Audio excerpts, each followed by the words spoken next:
નમસ્કાર મિત્રો, સ્વાગત છે તમારું અંતરનો આલાપ ચેનલમાં।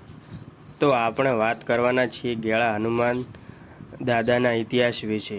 સ્વયંભૂ પ્રગટ્યા શિલાનો વર્ષો પુરાણો ઇતિહાસ અને લાખણી તાલુકાના ગેળા ગામમાં શ્રીફળોનો પહાડ વચ્ચે બિરાજતા હનુમાન દાદાજી વર્ષો પુરાણો અને પરચાધારી હનુમાન દાદાના મંદિરે શ્રદ્ધાળુઓ કરોડો શ્રીફળોની ભેટ ધરી શ્રીફળોનો પહાડ ખડો કર્યો છે। તો ચાલો મિત્રો, આપણે તેને વિસ્તારથી જાણીએ અને ચેનલ પર નવા હો તો સબસ્ક્રાઈબર કરી લેજો।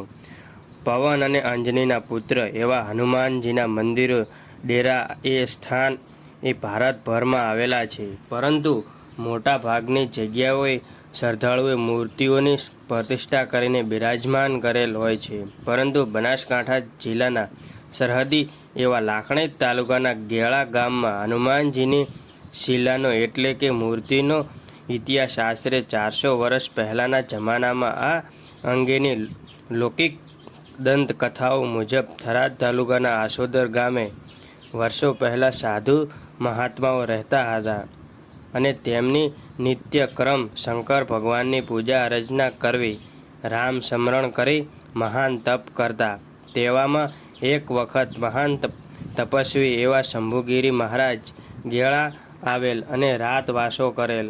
ત્યારે એવા સમયે ઓહિત બ્રાહ્મણો ગામમાં રહેતા હતા। ત્યારે એક ઓહિત બ્રાહ્મણ ગાયને બાંધવા માટે ખીલો આપવા માટે ખોદકામ કરતો હતો। ત્યાંથી એક શિલા દેખાઈ એટલે તેની જાણ ગામ લોકોને કરતા ધર્મપ્રેમી લોકોએ તેને કોઈ ભગવાનની મૂર્તિનો અવતાર ગણી ગામના આગેવાનોએ કહ્યું કે આ મૂર્તિ એવી ચમત્કારી છે કે ગામમાં કોઈ પણ રોગચાળો આવે તો ગામ આગેવાનો 5 જણ ભેગા થઈને છાંટ નાખશે તો રોગચાળો મટી જશે, તમારી ગામ લોકોની રક્ષા કરશે તથા પરચા આપશે, અને કોઈ મુસીબતમાં હો તો યાદ કરજો, તમારી પડખે આવી જશે, તમારું કામ ધારશો તો તે ફળીભૂત થશે અને ગેળા ગામનું નામ આખા દેશમાં પ્રખ્યાત થશે।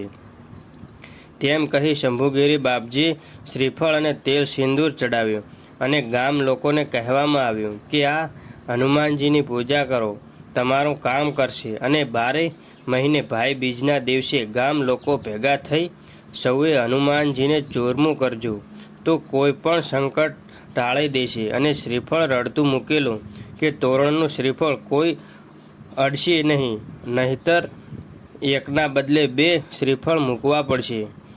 અને 12 ગામની બાઈ કોઈ ગર્ભવતી આવે તો તેને બાળક જન્મ્યા પછી હનુમાનજીને વડા કરવા પડશે। આ વડા ગામની બહાર લઈ જઈ શકશે નહીં અને શ્રીફળની પ્રસાદી કે સટકબાર લઈ જશે। ત્યારે તેવામાં ગેળા ગામમાં આવીને સિંધી લોકોએ પડાવ નાખી રહેતા હતા અને આ મૂર્તિને સામાન્ય પથ્થર ગણી તેમના છાપરે લઈ જઈને કપડાં ધોવા કામ આવશે। આ સિંધીઓએ ખોદકામ શરૂ કર્યું, પરંતુ શિલાનો અંત ન આવ્યો, એટલા માટે જૂના જમાનામાં કામ કરતા પાડાઓ વડે દોરડાઓથી બાંધી શિલાને બહાર કાઢવાનો પ્રયત્ન કરવામાં આવ્યો, પરંતુ ઝેરના પારખા ના હોય માટે તુરંત જ તેમના પાડાઓ મરી ગયા અને તેમના પડાવમાં ઝૂંપડામાં અચાનક આગ લાગતા તેમણે ખ્યાલ આવ્યો કે આ મૂર્તિ કોઈ સામાન્ય પથ્થર નથી, આ તો કોઈ ચમત્કારી ભગવાનની મૂર્તિ છે। પછી સામે ચાલીને દાદાની શરણે પડી માફી માગી અને શ્રીફળો ચડાવી ખૂબ નમસ્કાર કરેલ। ત્યાર પછી આજે પણ બલોચ સિંધી હનુમાનજીને માને છે અને દાદાને શ્રીફળ ચડાવે છે। આવા તો અનેક પરચા હતા। તેવા સમય એક વખત થરાદ તાલુકાના આસોદર મઠના શંભુગીરી બાપજીના ચેલા હરદેવપુરી મહારાજ ગેળા ગામ આવેલ અને હનુમાનજીને નમસ્કાર કરીને ગામ પટેલના માઢે જઈને વિશ્રામ કર્યા પછી સવારના કહ્યું કે ગામવાસીઓને હનુમાન મંદિરે બોલાવો। ત્યારે ગામવાસીઓ આવી બાપુને નમસ્કાર કરીને બાપજીને પૂછ્યું કે આપને અમારું કામ પડ્યું? તો બાપજી બોલ્યા કે હા, આ હનુમાનજીના મંદિરે શ્રીફળો રડતા મૂકેલા છે, તે વધેરી નાખો અને બાળકોને તથા ગામવાસીઓને બોલાવી એમને આ શ્રીફળોની પ્રસાદી ખાવા માટે આપી દો. તેમ કહીને હરદેવપુરી બાપજી ગામના આગેવાનો એવા અજાજી પટેલના ઘરે ગયા અને ત્યાં રાતવાસો કર્યો.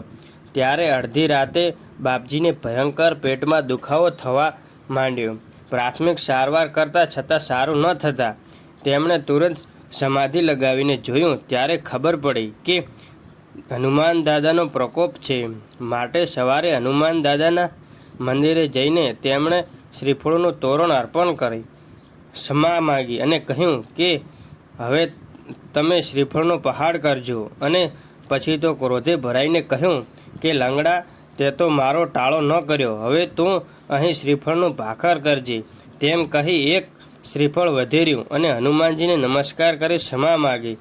માટે આવી ગામ લોકોને બોલાવીને કહ્યું કે જો કોઈ દાદાના શ્રીફળોને રડતા ખાશે તો એકના બદલે 2 મૂકવા પડશે. જે શ્રીફળો રડતા મૂકો છો તે વધેરવા નહીં. હવે તો આવનાર માણસ હનુમાન દાદાની મૂર્તિ ક્યાં છે તે જોતા નથી અને શ્રીફળનો ભાખર જોવા કરે છે. અમુક લોકોને દાદો ક્યાં છે એ પણ ખબર નથી, શ્રીફળના ભાખરને જ જોવે છે, નમે છે. ત્યાર સુધીમાં શ્રદ્ધાળુઓએ કરોડો શ્રીફળ દાદાને અર્પણ કર્યા છે. આ મોટો શ્રીફળનો મોટો પહાડ ખડો કર્યો છે. પરંતુ ચમત્કાર એ છે કે આટલી મોટી સંખ્યામાં વર્ષોથી પડેલા શ્રીફળોમાં દુર્ગંધ મારતા નથી. શ્રીફળ પહાડમાં બિરાજમાન હનુમાનજીના દર્શન કરવા શ્રદ્ધાળુઓ દૂર દૂરથી આવી રહ્યા છે અને પગપાળા ચાલીને પણ દૂર દૂરથી આવી રહ્યા છે. અમુક વર્ષ પહેલાં અહીંથી BSF કમાન્ડના ઓફિસરો વિમાન હવાઈ માર્ગે જઈ રહ્યા હતા. ત્યારે તેઓને તેમના દૂરબીનમાં આ નાળિયેરનો ઢગલો દેખાતા આ લોકેશનના બનાસકાંઠા જિલ્લામાં ડીસા થરાદ તાલુકા વચ્ચે લોકેશન મળતા BSF ઓફિસરો તેમના કેમ્પ ઉપર જઈને તુરંત જ આ શ્રીફળનો પહાડ જોવા ગુજરાત આવી અમદાવાદથી પાલનપુર આવીને ત્યાંથી સરનામું મેળવીને ડીસાથી ગેળા આવેલ અને શ્રીફળો ચડાવી દાદાને ખૂબ જ નમસ્કાર કરી ધન્યતા અનુભવી અને ગામ લોકોને જણાવેલ કે અમો હવાઈ માર્ગે નીકળતા આ દૂરબીનમાં મોટો શ્રીફળનો પહાડ દેખાતા અમે ચોંકી ઉઠ્યા હતા. આવા તો અનેક પરચા છે. હમણાંની હયાત એટલે કે લગભગ 10 વર્ષ આજુબાજુની વાત. ગેળા ગામમાં એક સામાન્ય પરિવારનું ટ્રેક્ટર ચોરાઈ ગયું. બહુ શોધખોળ કરવા છતાં ટ્રેક્ટર મળ્યું નથી. પછી આ બધા ગામ લોકો ભેગા મળીને દાદાને પ્રાર્થના અરજ કરી અને સ્મરણ કર્યું. 24 કલાકમાં સમાચાર મળ્યા કે તમારું ટ્રેક્ટર ધોરીમણના આજુબાજુ મળ્યું છે.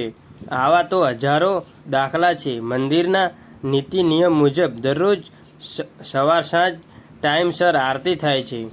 મંદિરમાં સિંદૂરની વ્યવસ્થા કરેલ છે. કોઈએ બહારથી સિંદૂર લાવવું નહીં. સિંદૂરના પૈસા તમારી યથાશક્તિ પ્રમાણે દાન પેટીમાં દાન કરવું. મંદિરમાં પ્લાસ્ટિક ઝભલા પર અને અગરબત્તી પર પ્રતિબંધ છે.